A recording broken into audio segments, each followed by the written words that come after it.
හරිම අමාරු. හැබැයි ඒක අමාරු ඒක හරියට අවබෝධ කරගන්නකම් විතරයි.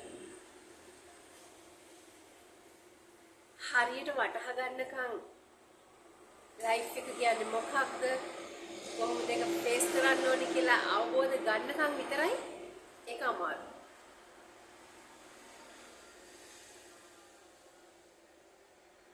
හරියටම වටහා ගත්තට පස්සේ ලයිෆ් එක කියන්නේ මොකක්ද කියලා ලයිෆ් එකත් එක්ක ඩීල් කරන එක හරිම ලේසියි.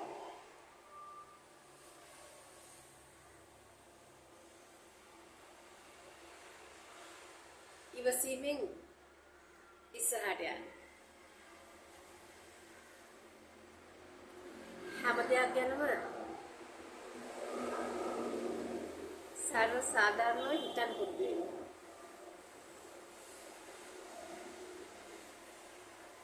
ඔයාලගේ අදහසක් මට කියන්න.